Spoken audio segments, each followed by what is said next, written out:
Le panneau publicitaire ne cultive pas l'art de la discrétion. Au contraire, il pousse sur le bord de nos routes, parfois à la limite de la légalité. C'est le cas de ce totem Ikea. Impossible de le rater. Il trône dans le paysage rémois au même titre que d'autres repères centenaires. Et cette enseigne dérange certains. Ce totem est illégal parce qu'il a tout simplement, il est 3 fois plus grand que le maximum autorisé par le Code de l'environnement. Pour lutter contre la pollution visuelle, ce code a été modifié par le Grenelle de l'environnement. Les enseignes ne doivent pas dépasser 6,50 m. Problème, dans un document que nous nous sommes procuré, le préfet admet que ce totem mesure une vingtaine de mètres. Pourquoi on ne touche pas à certains de ces dispositifs? Parce que manifestement, les préfets ne veulent pas déranger en quelque sorte certains acteurs économiques parmi les plus puissants.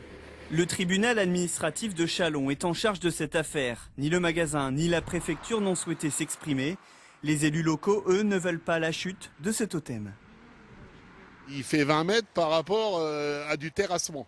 Donc aujourd'hui, quand on regarde la hauteur du talus qui se trouve derrière, si on déduit d'autant, à ce moment-là, il n'a plus d'intérêt, il sera plus visible. Donc ce sont des arguments et je pense que dans ces périodes où on n'a plus de soucis d'emploi, de problèmes dans les entreprises et tout ça, je pense que ce sont des effets mineurs. Là, nous avons une visibilité de ce pylône et de ce totem d'une manière remarquable. Moi, je dis que c'est remarquable pour l'attrait de notre secteur. Le risque est pourtant réel. Dans le Pas-de-Calais, Ikea a dû démonter une de ses enseignes. Le démontage, Jean-Marie en a fait sa spécialité. Ce Chalonnais milite pour la suppression des panneaux publicitaires illégaux. Le panneau Jardiland ici, il était, comme on voit, en infraction. J'étais allé surveiller, j'ai vu qu'ils étaient en train de le démonter. Son arme principale, c'est cette fiche d'infraction, un moyen d'alerter les autorités. Je me dis quand même qu'en tant que citoyen, j'ai fait une action qui est... ça me satisfait, je suis content. Je me dis, tiens, bon, j'ai pas servi à rien. Mais en plus, tout ça, c'est une pollution visuelle qui a été supprimée, en fin de compte. Parce que tous ces panneaux qui sont là, autour des axes de circulation, moi, je crois qu'ils peuvent engendrer des accidents. Dans les Ardennes, Pascal Lambinet, lui, a fait un choix différent. La publicité, il l'a souhaité sur la maison de ses parents. Là, c'est des panneaux qui se louent entre 200 et 1000 euros maximum par an. Alors moi, au niveau esthétique, personnellement, je trouve que sur un mur comme ça, soit vous avez un mur qui est juste de la pierre, si jamais c'est un monument classé ou autre, bon, je comprendrais que ça me poserait moi-même un problème. Il y a certains panneaux que je trouve également qui n'ont rien à faire dans certains endroits.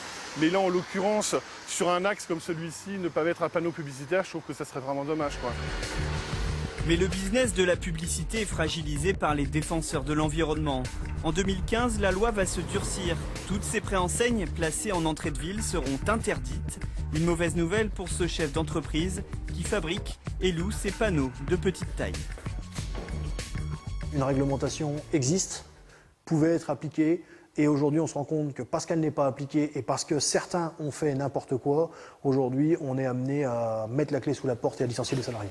200 entreprises de ce type sont concernées en France, soit 7000 emplois directs menacés, selon la corporation. Retour à Châlons, où Jean-Marie, le militant, est à l'affût de la moindre infraction.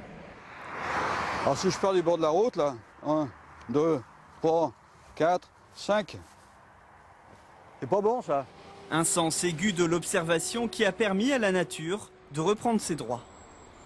Alors ici, nous avions donc 5 panneaux immenses de 4 mètres sur 3 qui indiquaient notamment différents commerces du centre-ville et qui ont été enlevés suite aux procédures que j'avais entamées.